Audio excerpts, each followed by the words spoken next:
morning everyone. Myself Dr. Renu. Welcome to my class. अब हम इस वीडियो में क्या पढ़ने वाले हैं बच्चों? इस वीडियो में हम पढ़ने वाले हैं लिबरल नेशनलिज्म. लिबरल नेशनलिज्म क्या होता है, उसका क्या अर्थ है, इसको हम इस वीडियो में समझेंगे. इस वीडियो को देखने के बाद आपको क्लियर हो जाएगा कि लिबरल नेशनलिज्म क्या होता है पॉलिटिकल फील्ड में और इकोनॉमिकल फील्ड में, दोनों ही फील्ड में क्या इसकी मीनिंग होती है. इसके पहले वाले वीडियो में हम लोगों ने क्या डिस्कस किया था? इसके पहले वाले वीडियो में हम लोगों ने डिस्कस किया था एक broad topic, making of nationalism in Europe. It means कि यूरोप में नेशनलिज्म की फीलिंग कैसे इवॉल्व हुई. अब कौन कौन से फैक्टर्स हैं जिन्होंने यूरोप में नेशनलिज्म की फीलिंग को फैलाया. अब हम वन बाय वन उन फैक्टर्स को डिस्कस करेंगे. हम लोगों ने ये भी देखा कि पिछले वीडियो में कि एरिस्टोक्रेट्स कौन थे और मिडिल क्लास क्या थी. किस तरीके से मिडिल क्लास ने अपने को ग्रो करके ट्रेड के थ्रू अपने को ग्रो किया और किस तरीके से वो पावरफुल बनती चली गई और धीरे धीरे वो एरिस्टोक्रेट का अपोज करने लगी. यही मिडिल क्लास जो थी लिबरल आइडियोलॉजी में विश्वास करती थी. तो अब हम देखेंगे कि ये लिबरल आइडियोलॉजी है क्या, लिबरल नेशनलिज्म है क्या. तो लिबरल नेशनलिज्म ये Latin root liber meaning free. Liberal जो वर्ड है, लिबरल वर्ड जो है वो लैटिन वर्ड लिबर से बना है जिसका मतलब होता है फ्री. अब फ्री तो कई इसके फ्री यहाँ पर फ्री के तो कई मीनिंग हो सकती है. फ्री सेंस में भी हो सकता है कि आप किसी ने पकड़ रखा, उसने आपको छोड़ दिया है, कोई आपको फ्री की एडवाइस दे रहा हो, तो फ्री के कई अर्थ सेंस हो सकते हैं. लेकिन यहाँ पर हम लिबरल आइडियोलॉजी में फ्री की क्या मीनिंग है उसको अब हम देखेंगे. तो चलिए देखते हैं व्हाट इज लिबरल आइडियोलॉजी. तो लिबरल आइडियोलॉजी क्या है? फर्स्ट पॉइंट है freedom of individual and equality of law for all. It means कि कानून के समक्ष सभी को समान स्थान देना और सभी व्यक्ति को स्वतंत्रता समान रूप से देना. ऐसा नहीं है कि वर्ग और कास्ट के हिसाब से उनमें डिफरेंस किया जाए. सभी को समान अधिकार कानून के समक्ष मिलना चाहिए, ऐसा लिबरल्स मानते थे जो कि मिडिल क्लास थे. सेकेंड पॉइंट है government by people's will. Government by people's will मतलब लोगों की इच्छा के हिसाब से गवर्नमेंट का बनना. गवर्नमेंट तो बनती है, गवर्नमेंट तो हर जगह बनती है, कहीं डेमोक्रेटिक होती है, कहीं मोनार्की होती है. लेकिन यहाँ पर लिबरल्स का ये मानना था, लिबरल्स आइडियोलॉजी का ये मानना था कि जो गवर्नमेंट बने वो लोगों की इच्छा के अनुसार बने, लोगों के हिसाब से बने. तो ये हमारे दो पॉइंट्स हो गए. थर्ड पॉइंट है constitution and representative government through parliament. अब यहाँ पर constitution and representative government through parliament. Liberals का ये मानना था कि हमारी जो गवर्नमेंट बने उसमें वो पार्लियामेंट के थ्रू ऐसी गवर्नमेंट बने जो पार्लियामेंट के थ्रू उनके रिप्रेजेंटेटिव्स इलेक्ट होकर के जाएं और इसके साथ ही साथ कॉन्स्टिट्यूशन के आधार पर बने. अब यहाँ पर कॉन्स्टिट्यूशन की वैल्यू क्या है? कॉन्स्टिट्यूशन वो है जो कि गाइडलाइंस जारी करता है सबको अपने अपने ड्यूटीज़ के बारे में. कॉन्स्टिट्यूशन अगर ना हो तो इंसान अपनी इच्छा से बहुत सारे काम कर लेगा, उसके ऊपर कोई रोक टोक नहीं रहेगी. इसलिए संविधान का निर्माण किया जाता है कि व्यक्ति उसके दायरे में रह करके ही काम करे. तो इसलिए लिबरल्स भी ये चाहते थे कि कॉन्स्टिट्यूशन एक अच्छा सा कॉन्स्टिट्यूशन का निर्माण हो और उनके रिप्रेजेंटेटिव्स ही चुन करके उस पार्लियामेंट में जाएं. फोर्थ पॉइंट है end of autocracy and clerical privileges. अब end of autocracy and clerical privileges, यहाँ पर दो न्यू टर्म क्रिएट हो रहे हैं, ऑटोक्रेसी एंड क्लरिकल. ऑटोक्रेसी का मीन्स को मैं समझा रही हूँ कि ऑटोक्रेसी का मतलब होता है स्वायत्तता या निरंकुश तानाशाही. उस समय का जो समाज था अधिकतर जो उसमें एम्पायर होते थे वो ऑटोक्रेट ही होते थे.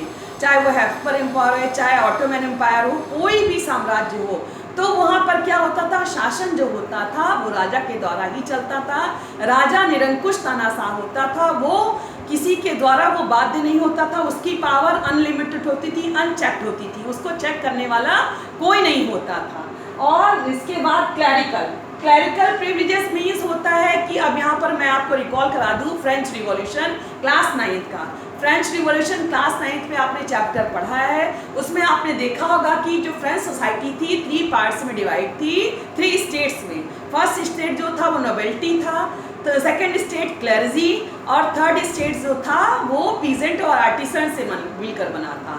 तो क्लर्जी क्या होते थे? क्लर्जी मोस्टली वो लोग होते थे जो चर्च से रिलेटेड होते थे और इनके पास स्पेशल पावर होती थी और इनको साथ ही साथ बहुत सारी प्रिविलेजेस दी गई थी, बाय बर्थ इनको दी गई थी। नोबेल्टी एंड क्लर्जी को क्या क्या प्रिविलेजेस थी कि इनको वोटिंग देने का राइट था, ये वोट दे सकते थे और इसके साथ ही साथ इनको टैक्स नहीं देना पड़ता था।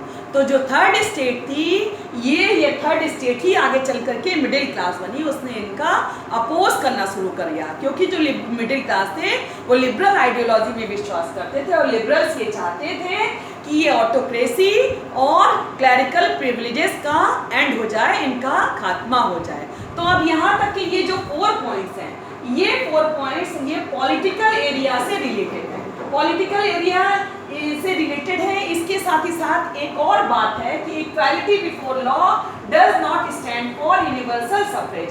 इट मीन्स कि अगर कानून के समक्ष सभी को समानता दे दी गई है तो इसका ये मतलब नहीं है कि सभी को वोट देने का राइट दे दिया गया है।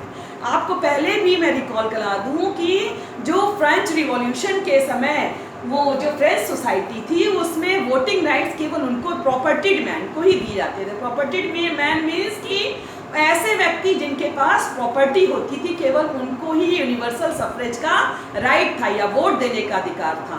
वुमेन्स और ऐसे मैन जिनके पास प्रॉपर्टी नहीं होती थी उनको वोट देने का राइट नहीं होता था। हालांकि वो भी लिबरल आइडियोलॉजीज को या मिडिल क्लास के फॉलोअर्स थे, लेकिन तो भी उनके पास यूनिवर्सल सफरेज का राइट नहीं था। तो यहाँ तक के 4 पॉइंट्स जो हैं वो पॉलिटिकल लिबरल नेशनलिज्म से रिलेटेड हैं। अब ये जो लास्ट पॉइंट है इनवायलेबिलिटी ऑफ प्राइवेट प्रॉपर्टी। इनवायलेबिलिटी मीन्स ये टर्म्स वायलेशन से बना है, वायलेशंस जो होता है उससे बना है। तो इनवायलेबिलिटी मतलब होता है सुरक्षा प्रदान करना। किसको सुरक्षा प्रदान करना? प्राइवेट प्रॉपर्टी को, व्यक्ति की निजी संपत्ति को। आपको पहले ही पता है कि जो फ्रेंच की सोसाइटी थी वो ऑटोक्रेट्स थी, वो राजा था, वो ऑटोक्रेट्स था, वो किसी की चीज़ को भी जब चाहे तब ले सकता था, उनसे ले सकता था। तो लिबरल्स जो थे इस बात पे यकीन करते थे कि जो व्यक्ति की निजी संपत्ति है उसको सुरक्षा प्रदान की जाए। तो ये लास्ट वाला जो पॉइंट है वो इकोनॉमिक लिबरल नेशनलिज्म में आ जाएगा। अब हम बात करते हैं इकोनॉमिक लिबरल नेशनलिज्म की। तो इकोनॉमिक लिबरल नेशनलिज्म की में आ जाएगा first point freedom of market and abolition of state imposed. इसके पहले मैं आपको बता दूं कि अभी मैंने आपको यूनिवर्सल सफरेज के बारे में बताया है। यूनिवर्सल सफरेज जैसा कि आजकल हम लोग देखते हैं कि हर एक राष्ट्र के नागरिकों को वोट देने का अधिकार है। सभी आराम से वोट दे सकते हैं, चाहे वो स्त्री हो, मेंस हो, वुमेन्स हो, और कोई भी उन्हें भेदभाव नहीं है। लेकिन जब ये यूनिवर्सल सफरेज का स्टार्टिंग पॉइंट था, जब यूनिवर्सल सफरेज शुरू हुआ था उस समय सबको वोट देने का राइट नहीं था। केवल कुछ ही कंट्रीज ऐसी थी जहाँ पर कि यूनिवर्सल सफरेज का राइट था। तो अब हम बात करते हैं इकोनॉमिक लिबरल नेशनलिज्म की। इकोनॉमिक लिबरल नेशनलिज्म मीन्स कि ये मार्केट के फ्रीडम की बात करता है। ये जो लिबरल नेशनलिज्म है, इकोनॉमिक लिबरल नेशनलिज्म, ये चाहता है कि जो मार्केट है, जो बाजार है, उसको फ्री कर दिया जाए, क्योंकि ये जो मार्केट है और ये मिडिल क्लास के द्वारा ही क्रिएट की गई है और व्यापार जो है मिडिल क्लास ही करता था। Middle class lower class third section से मिडिल क्लास इसलिए बना क्योंकि उसने बिजनेस करना स्टार्ट कर दिया, ट्रेड करना स्टार्ट कर दिया, और जब उसने पाया ट्रेड करने में बहुत सारी प्रॉब्लम्स हो रही है तो वो ये चाहते थे लिबरल नेशनलिज्म कि जो मार्केट है उसको फ्री रखा जाए, जिससे कि कैपिटल्स और गुड्स के आने जाने को एक जगह से आने एक जगह से जाने में कोई प्रॉब्लम ना हो। इट मीन्स कि मार्केट के ऊपर स्टेट के द्वारा जो रिस्ट्रिक्शंस लगाई गई है उनको हटा लिया गया। तो आइए हम लोग समझे कि इकोनॉमिक लिबरल नेशनलिज्म क्या है। फर्स्ट पॉइंट है freedom of market and abolition of state impose restrictions on the movements of goods and services. जैसा कि मैंने आपको अभी डिस्क्राइब किया कि फ्रीडम ऑफ मार्केट की स्वतंत्रता होनी चाहिए and abolition of state impose. सरकार के द्वारा या गवर्नमेंट के द्वारा जो भी टैक्सेस लगाए जा रहे हैं ज़्यादा से ज़्यादा उनको कम करना चाहिए। और इसके साथ ही साथ movement of goods and services, सामान को एक जगह से दूसरे जगह पे ले जाने में कोई प्रॉब्लम नहीं होनी चाहिए। आपको पहले ही पता है, मैंने पहले की वीडियो में भी आपको डिस्क्राइब किया है कि उस समय का जो जर्मन कन्फेडरेशन था वो कई सारे राज्यों को छोटे राज्यों को मिला करके बनता था। तो इससे क्या होता था, बहुत सारे टैरिफ बैरियर हो जाते थे, जिससे जो मर्चेंट होते थे, जो ट्रेडर्स होते थे, उनको अपने सामान को एक जगह से दूसरे जगह ले जाने में बहुत प्रॉब्लम होती थी। तो इसलिए उन्होंने ये चाहते थे लिबरल्स की मार्केट के ऊपर से रिस्ट्रिक्शंस को कम कर दिया जाए, जिससे कि उनको ट्रेड करने में इजी हो सके।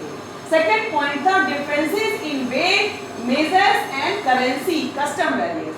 अब उस समय के जर्मन फेडरेशंस या फ्रेंच जो फेडरेशन था उसकी एक प्रॉब्लम ये थी कि बहुत सारे छोटे स्टेट में, सपोज कीजिए कि ये है बहुत सारे, ये फ्रेंच है, बहुत सारे फेडरेशन में बना हुआ है, एक ये। अब अगर कोई व्यक्ति यहाँ पे आना चाहता है तो उसको पहले यहाँ से चलना पड़ेगा, यहाँ टैक्स देना पड़ेगा, रास्ते में जो भी पड़ेगा उसको टैक्स देना पड़ेगा, फिर वो यहाँ तक आएगा। तो इससे उसको बहुत प्रॉब्लम होती थी। तो इसलिए वो ये चाहते थे कि ये बैरियर्स, ये कस्टम बैरियर्स हटा दिए जाए, जिससे कि लोगों को बिजनेस करने में इजी हो। और इसके साथ ही साथ वेट और मेजरमेंट यूनिट्स अलग-अलग स्टेट्स में अलग-अलग होती थी। सपोज कीजिए कि जो फ्रेंच के जो हैम्बर्ग है, फ्रांस का हैम्बर्ग में अलग यूनिट होती थी और मेजरमेंट की, और न्यूरेमबर्ग में अलग-अलग होती थी। और फॉर एग्जांपल एल जो क्लॉथ मेजरमेंट की यूनिट थी, उसका मेजरमेंट दूसरे स्टेट में अलग, तीसरे स्टेट में अलग, चौथे स्टेट में अलग था। हर स्टेट में अलग अलग होता था, जिससे कि ट्रेडर्स को बहुत प्रॉब्लम्स का सामना करना पड़ता था। तो इसलिए इन सारी प्रॉब्लम्स को देखते हुए बहुत सारे चैलेंजेस ये आए कि जो मिडिल क्लास था या लिबरलिज्म थे, उन्होंने ये डिमांड रखी कि एक यूनिफाइड इकोनॉमिक टेरिटरी, इस पूरे कन्फेडरेशन को यूनिफाइड किया जाए, एक एकीकृत राष्ट्र के रूप में लाया जाए, जिससे कि सभी लोगों की ग्रोथ हो सके और सभी एक समान सोच को लेकर के आगे बढ़े, जिससे कि राष्ट्र डेवलप हो सके। तो इसके लिए क्या किया गया? इसके लिए जो प्रशिया है, जो जर्मन फेडरेशन उसमें जर्मन कंट्री नहीं थी, उसमें प्रशिया जो था वही जर्मन फेडरेशन था। उसने क्या किया, उसने अपने सभी राज्यों के साथ मिलकर के एक कस्टम यूनियन बनाई जो कि जोलेवरीन कहलाई। इट मीन्स कि हम सारे आपस में मिलकर के एक यूनिट को बनाते हैं। और उन्होंने क्या किया, करेंसी को 30 से 2 में कन्वर्ट कर दिया। करेंसी जो पहले उस समय 30 थी और वो 2 में कन्वर्ट कर दिया। नेपोलियन ने भी यही किया था। नेपोलियन भी यही चाहता था कि पूरा जो फ्रांस है वो पूरा यूरोप एक एकता के सूत्र में पिरो जाए। तो इसलिए इन लोगों ने जर्मन फेडरेशन ने एक कस्टम यूनियन बनाई जो कि जोलेवरीन कहलाई। अब इससे क्या, जोलेवरीन के बनने से एक ये बेनिफिट हुआ कि अब लोगों को अलग अलग जगह पर टैरिफ बैरियर नहीं देना पड़ता था, कस्टम ड्यूटी नहीं देनी पड़ती थी अलग अलग जगह पे, जिससे उनको ज़्यादा लॉस नहीं होता था और बिजनेस करने में इजी होता था। तो यहाँ तक तो आपका क्लियर हो गया। आई होप यहाँ तक आपको क्लियर हो गया होगा। तो अब इस तरह से हम देखेंगे कि लिबरल नेशनलिज्म की जो सोच थी उसने एक नेशनलिज्म को क्रिएट किया। उसने कहाँ पे नेशनलिज्म की फीलिंग को क्रिएट किया, जिससे कि सारा जो देश था, सारा कंट्री एक रास्ते पर अग्रसर हो सके। अगर आप एक जैसी सोच को रखते हैं तो सारे देश को एक साथ ले करके चलेंगे, सारा देश एक ही रास्ते पर जाएगा और अपने देश को तरक्की के रास्ते पर ले जाएंगे। तो इस तरह से उनके सामने भी, लिबरलिज्म के सामने या लिबरल्स के सामने भी एक चैलेंज था कि पूरे देश को या पूरे जर्मन फेडरेशन को कैसे यूनाइट किया जाए। और एक चैलेंज उनके सामने एक और आ गया था, वो था कि कंजर्वेटिव रेजिम मतलब जो रूढ़िवादी थे वो फिर से आ गए थे, फिर से वापस आ गए थे। अब ये कंजर्वेटिव ग्रुप क्या थे और इनकी क्या आइडियोलॉजी थी, अभी मैं आपको डिस्क्राइब करती हूँ।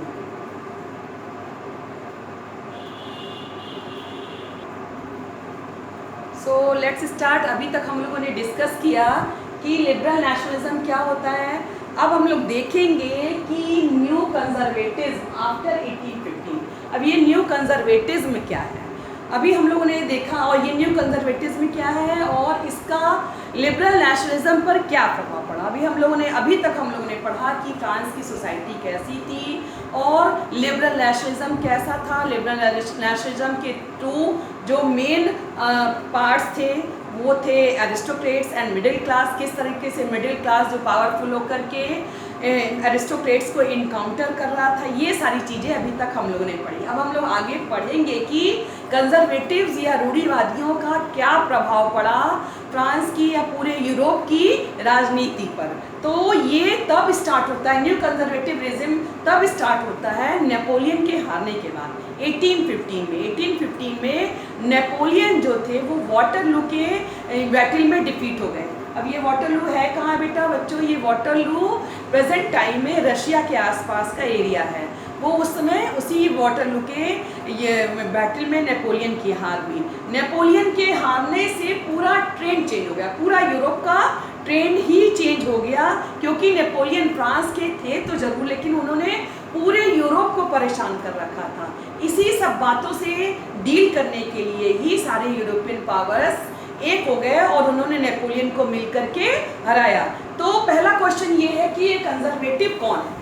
तो कंजर्वेटिव वो हैं जो कि पुराने ट्रेडिशन, जो पुरानी परंपराएं, पुराने रीति रिवाज, उन पे विश्वास करते थे और ये मानते थे कि इनको रिस्टोर करके रखा जाए। तो जब नेपोलियन की डेथ के बाद जब कंजर्वेटिव का नया दौर आया, क्योंकि कंजर्वेटिव रेजिम एक बार फ्रांस में पहले और भी इस्टेब्लिश हो चुका है जब नेशनल असेंबली बनाई गई थी लुईस 16 के समय, तो फिर से जब न्यू कंजर्वेटिव रेजिम इस्टेब्लिश हुआ तो नेपोलियन के हारने के बाद, तो ये जो कंजर्वेटिव्स थे ये चाहते थे कि जो चर्च है, मोनार्की है और फ्यूडल सिस्टम है, ये सब रिस्टोर हो। लेकिन इसके साथ ही साथ जो न्यू चेंजेस आए हैं उनको भी अडॉप्ट किया जाए। जो नेपोलियन ने मॉडर्नाइजेशन लाया, पूरे यूरोप में, फ्रांस में मॉडर्नाइजेशन लाया, उसको भी वो बनाए रखना चाहते थे, क्योंकि ये जो मॉडर्नाइजेशन है ये कंजर्वेटिव्स को या पूरे नेशनैलिटी की फीलिंग को रिस्टोर करता है, मजबूत बनाता है। फॉर एग्जांपल सपोज करिए कि जो ब्रिटिशर्स थे वो इंडिया में आए, तो इंडिया में आने के साथ ही वो बहुत सारे चेंजेस आए। उन्होंने नई रेलवे को चलाया, डाक सिस्टम को लाया, शिक्षा एजुकेशन के क्षेत्र में बहुत सारे चेंजेस किए। तो क्या इट मीन्स कि हम लोग ब्रिटिशर्स के आने से अपनी आज़ादी को भूल गए? नहीं, हम लोग अपनी आज़ादी को हम लोग भूले नहीं, लेकिन अंग्रेज़ों ने या ब्रिटिशर्स ने जो चेंज लाए उसको भी हमने अडॉप्ट किया और उसको अडॉप्ट करके हम लोगों ने अपना ग्रो किया। ठीक इसी तरीके से नेपोलियन के हारने के बाद भी जो नेपोलियन ने चेंजेस लाए थे वो पूरे यूरोप में उसको अडॉप्ट किया, उसको बनाए रखा। कंजर्वेटिव रेजिम ने भी उसको वैसा ही बनाए रखा। तो जितनी यूरोपियन पावर्स थी उन्होंने एक मीटिंग बुलाई। कहाँ बुलाई? 1815 में नेपोलियन डिफीटेड हो गए और वो सारी यूरोपियन पावर्स कहाँ मिली? वियना में मिली। वियना एक ऑस्ट्रिया में वियना है, वहाँ पे मिली। और the Vienna Congress was hosted by Austrian chancellor Duke Metternich. और ये वियना कांग्रेस किसके द्वारा होस्टेड की गई? किसके द्वारा इसको आयोजित किया गया? ये ऑस्ट्रिया के चांसलर थे ड्यूक मेटरनिक, जिनके बारे में बहुत फेमस है। ये बहुत सारे स्टेटमेंट दे करके फेमस है। इसके पहले फर्स्ट वीडियो में मैंने जो आपको एक स्टेटमेंट बताया था कि जब फ्रांस चीखता है तो पूरे यूरोप को सर्दी लग जाती है। व्हेन फ्रांस सीजेस rest of the Europe catches cold. ये ड्यूक मेटरनिक का ही सेंटेंस है। तो ड्यूक, अब यहाँ पर बच्चों एक नया वर्ड क्रिएट हो रहा है, ड्यूक। ड्यूक का लिटरली मीन्स होता है राजकुमार। तो ऑस्ट्रिया के राजकुमार के द्वारा सारे यूरोपियन पावर्स की वियना में एक मीटिंग बुलाई गई थी। तो वहां पर एक ट्रीटी साइन की गई, एक संधि साइन की गई, ट्रीटी साइन की गई। अब हम लोग देखते हैं कि उस ट्रीटी में क्या हुआ और क्या किया गया। तो उस ट्रीटी में सारे European powers, Britain, Germany, Prussia, Russia, ये ऑस्ट्रिया, ये सारे कलेक्ट हुए और उन्होंने क्या चीजें डिसाइड की। फर्स्ट थिंग ये डिसाइड हुई कि बर्बन डायनेस्टी वाज रिस्टोर्ड। अब बर्बन डायनेस्टी क्या थी, इसको रिकॉल करने के लिए आप क्लास 9 का फ्रेंच रिवॉल्यूशन का चैप्टर याद करिए। बर्बन डायनेस्टी का ही किंग था लुईस 16। लुईस 16 बर्बन डायनेस्टी का था। तो उसी बर्बन डायनेस्टी को फिर से वापस लाया गया, लुईस 16 को फिर से गद्दी पर बैठाया गया। सेकेंड चीज क्या हुई, France lost its territory annexed. France ने जो भी नेपोलियन के समय जो भी टेरिटरी या जो भी क्षेत्र जीत लिए थे उनको उसको वापस करना पड़ा। जहां जहां से उसने जीते थे उसको उनको वापस करना पड़ा। थर्ड है steps were taken to prevent French expansion. अब फ्रेंच एक्सपेंशन या फ्रांस के विस्तार को रोकने के लिए बहुत सारे नियम बनाए गए। इसलिए नियम बनाए गए कि ताकि आगे चल करके फिर से फ्रांस अपना अलग अलग एरिया में अपना बढ़ ना सके। फॉर सपोज कीजिए, इसके लिए क्या किए गए, बॉर्डर पे बहुत, फ्रांस के बॉर्डर पे बहुत छोटे छोटे ये देखिए, ये सपोज कीजिए ये फ्रांस है। अब इसके फ्रांस के बॉर्डर पे बहुत सारे छोटे छोटे स्टेट बना दिए गए जिनको बोला जाता है बफर स्टेट। बफर स्टेट क्या होते हैं, बफर स्टेट होते हैं जो सपोज कीजिए कि इंडिया के पास नेपाल है और नेपाल के आगे चाइना है। तो अब अगर चाइना इंडिया में अटैक करना चाहे तो वो डायरेक्ट आपको अटैक नहीं कर सकता है, उसको आना तो नेपाल के रास्ते से ही होगा। तो इससे क्या होगा, इससे भारत को तब तक के लिए टाइम पीरियड मिल जाएगा अपनी प्रिपरेशन करने के लिए। तो इन स्टेट्स को बफर स्टेट बोला जाता है। तो ठीक इसी तरीके से फ्रांस के बॉर्डर पर भी ढेर सारे छोटे छोटे राज्य इस्टेब्लिश कर दिए गए जिससे कि फ्रांस के एक्सपेंशन को रोका जा सके। नेक्स्ट पॉइंट था territories were given to Prussia, Austria, Russia and Britain. Territories, जो भी क्षेत्र जीते गए थे, जो भी जीतने वाले राज्य थे, उन्होंने अपने हिसाब से, अपनी सुविधा के हिसाब से जो नेपोलियन के समय क्षेत्र जीते गए थे उनको आपस में बांट लिया। नेपोलियन ने बहुत सारे क्षेत्रों पर कब्जा कर लिया था, उनको ही जीतने वाले राष्ट्रों ने आपस में बांट लिया। नेक्स्ट स्टेप्स है the conservative regime was autocratic. अब ये जो नया कंजर्वेटिव रेजिम या नया कंजर्वेटिव शासन आया था ये बहुत ऑटोक्रेटिक था। ऑटोक्रेटिक में पहले ही आपको डिस्क्राइब कर सकी हूँ कि ऑटोक्रेटिक का मीन्स होता है निरंकुश तानाशाह, किसी की ना सुनने वाला। राजा के पास एब्सोल्यूट पावर होती है, उसको चेक करने वाला कोई नहीं होता था। तो इस तरह से जो ये नया रूढ़िवादी शासन आया था इसके पास असीमित पावर थी और ये बहुत ज़्यादा क्या थे, ऑटोक्रेटिक थे। तो इन्होंने क्या किया, इन्होंने सेंसरशिप लगा दी। सेंसरशिप इसलिए लगा दी, बोलने पर पाबंदी लगा दी ताकि लोगों के मन में ज़्यादा नेशनैलिटी की फीलिंग डेवलप ना हो सके, कुछ भी आप पब्लिश नहीं कर सकते। फ्रीडम, प्रेस की फ्रीडम को खत्म कर दिया, लोगों के आने जाने के, लोगों को बहुत डरा धमका के रखा जिससे कि लोग ज़्यादा वो उनके मन में नेशनैलिटी की फीलिंग डेवलप ना हो सके। The memories of French Revolution continued to inspire for another revolution.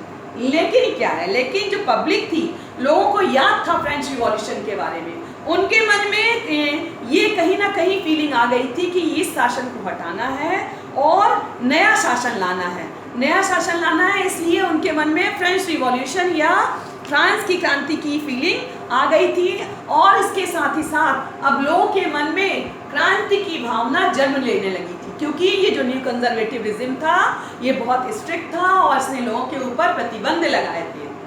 तो उससे पब्लिक ऊब गई थी और वो चाहती थी कि देश में नया शासन आए। तो इसलिए लोग अब क्रांति की बात करने की सोचने लग गए थे, लोग विद्रोह करने की सोचने लगे थे। तो जब ये सारी चीज़ें फ्रांस में इस समय उथल पुथल मच रही थी तो एक और चीज़ सोसाइटी में चल रही थी, वो थी द रिवॉल्यूशनरी।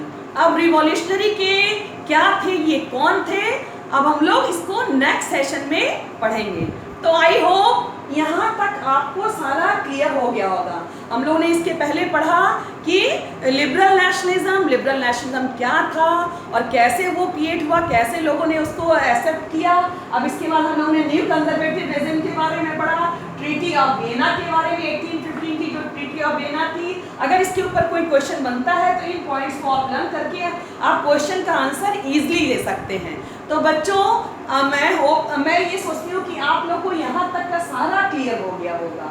तो बच्चों, अगर आपको मेरा वीडियो पसंद आ रहा है, अगर आपको मेरी पढ़ाई पसंद आ रही है, तो आप मुझे लाइक और सब्सक्राइब करना ना भूलें। मेरे कमेंट बॉक्स में जाकर के आप कमेंट भी कर सकते हैं, जिससे मैं अपने आप को और अधिक इम्प्रूव कर लूँ। मैं आपकी बहुत बहुत बहुत आभारी रहूँगी। Thank you.